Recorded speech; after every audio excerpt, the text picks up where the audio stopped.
안녕하세요. 마늘 양파 최고 월동 준비에 대해서 여러분들께 영상으로 준비를 해드리겠습니다. 딱 5가지만 여러분들이 신경을 쓰셔서 준비를 하시면 어떤 한파에도 견딜 수가 있습니다. 영하 5도까지도 마늘 양파는 월동을 하면서 자랍니다. 그렇지만은 요즘은 이상 기후로 인해서 저희 지역 같은 경우에는 지난해에 마이너스 19도 이거를 3일 정도 유지를 하면서 한 3차례 왔거든요.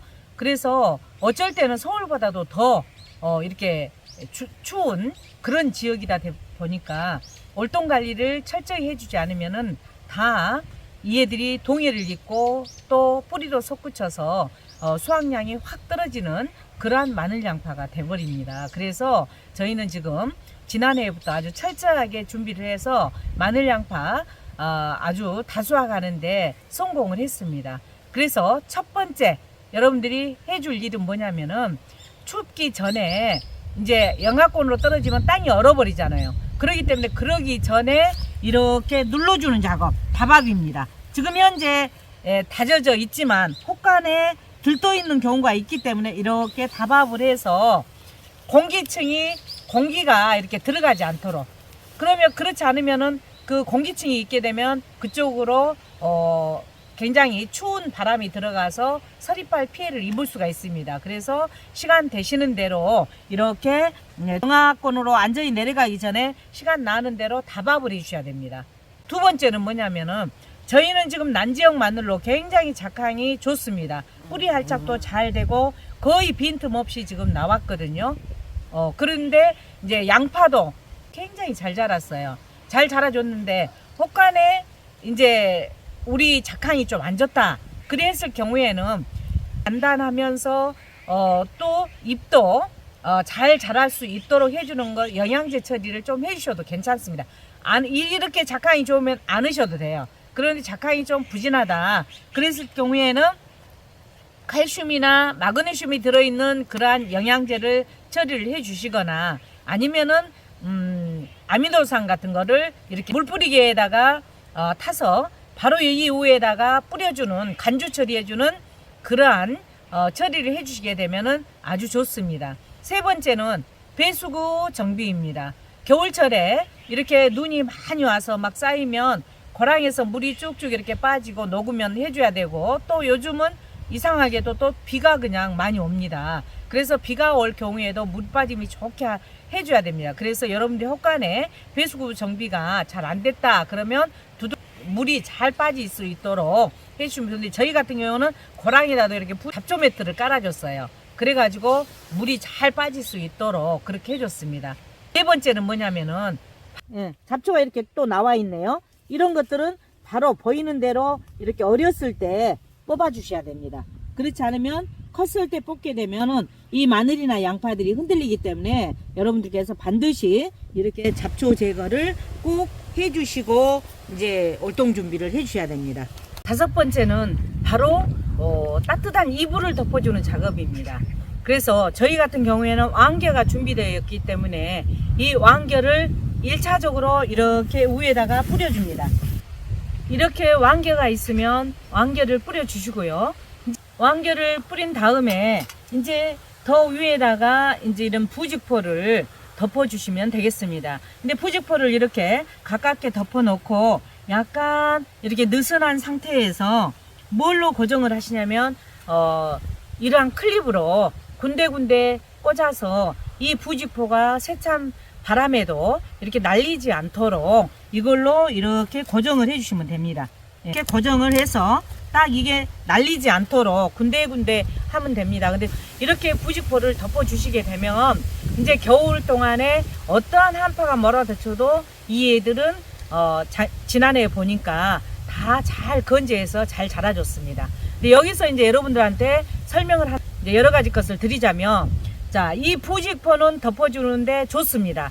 좋은데 어떤 분들은 여기다 비닐을 덮어요. 근데 비닐은 안 좋다는 것을 말씀을 드립니다. 그 이유가 뭐냐면은, 자, 부직포는 공기도 통하죠. 수분도 통과가 되지요. 비가 오면, 눈이 오면 눈이 스르르 녹아서 안으로 또 수분 보충도 해줍니다. 근데 비닐은 그런 것들이 안 되죠. 햇빛은 들어가지만은 공기도 안 통하지요. 또 수분 같은 것도 들어가지 않죠. 그래서 여러 가지로 안 좋은데 가장 안 좋은 것은 뭐냐면은 이 부직포를 덮는 이유가 한파를 대비하기 위해서 추위에 견딜 수 있도록 하기 위해서 덮는데 비닐은 더 오히려 안 좋다는 얘기를 드리는 거예요. 그 이유가 뭐냐면은 이 부직포는 공기가 통하니까 공기가 통하면서 기류가 흐릅니다. 이 기류가 흐르게 되면은 그때는 이동이 되면서 에너지가 발생합니다. 그러면 에너지가 발생하니까 이 안에가 더 따뜻하게 보온이 된다는 얘기예요. 근데 비닐은 낮에 햇빛이 딱 비치면은 따뜻해졌겠죠. 따뜻해진 그 기류가 딱 정지가 돼버려요. 정체 기류가 형성이 된다는 얘기죠. 멈춰버리기 때문에 밤에는 오히려 더 훨씬 춥습니다. 추워서 오히려 동해를 입힐 수 있는 그런 여건이 되기 때문에 비닐은 안 하시는 것이 좋다는 것을 여러분들한테 확실하게 말씀을 드리고요. 그 다음에 있어서 어떤 분들이 무슨 얘기를 하냐면은 이 안개를 피면은 봄에 고자리파리가 많이 발생이 된다. 이게 온상이 돼서 이런 얘기를 하는데 전혀 그렇지 않다는 것을 말씀을 드리면 이 지금 여기에서 살 수 있는 고자리파리 여건이 아닙니다. 그렇기 때문에 토양 소독을 잘하고 살균 처리를 잘한 그런 포장에는 이 왕겨를 덮어주셔도 암 화자가 없다는 것, 오히려 보온제 역할을 하기 때문에 좋다는 것을 말씀을 드리고요. 제가 이거에 대해서 질문이 하도 많이 나와서 제가 양파를 전문적으로 연구하는 그러한 기관에 문의를 한 결과 제가 처리한 것이 괜찮다는 그런 답변을 또 들었기 때문에 여러분들께 자신 있게 말씀을 드리고요. 어떤 분들께서 이 마늘밭에 철쭉을 꽂아갖고 터널로 해서 부직포를 덮어주든지 뭐 비닐을 씌우든지 이게 좋다고 많이들 하시거든요. 그러는데 그러실 필요가 없다는 것을 말씀을 드립니다. 이 할쭉을 살려면 또 경제적으로 낭비가 되죠. 이거를 일일이 다 꽂으려면은 노동력도 낭비되죠. 시간적으로도 낭비가 되잖아요. 근데 하나도 안 해줘도 될 이유가 뭐냐면은 마늘 양파가 다 이제 눈이 오고 나가면 이 쌓여서 그냥 있어요. 이렇게 옆으로 퍼져서 있다가 이제 이 애들이 해동이 되고 따뜻해지면 눈이라든지 이런 게 다 녹지요. 녹으면 다 이 애들이 다 서요. 이렇게 따뜻한 봄이 되면. 그렇기 때문에 전혀 그하고는 관련이 없기 때문에 여러분들 그냥 바로 이 위에다가 부직포 처리를 해주는 것이 제일 좋다는 것을 말씀을 드리고, 다시 한번 강조를 드리면 마늘 양파밭에 하여튼 최고 월동 관리는 딱 5가지. 첫 번째 다박, 두 번째는 부실한 포장에는 영양제 처리하는 거, 세 번째는 배수구 관리하는 거, 네 번째는 잡초 제거, 다섯 번째는 왕겨를 뿌리고 또 그 위에 부직포 처리를 해주는 겁니다. 그래서 이 5가지만 잘 해주시게 되면은 마늘 양파 최고 월동 관리가 되겠습니다.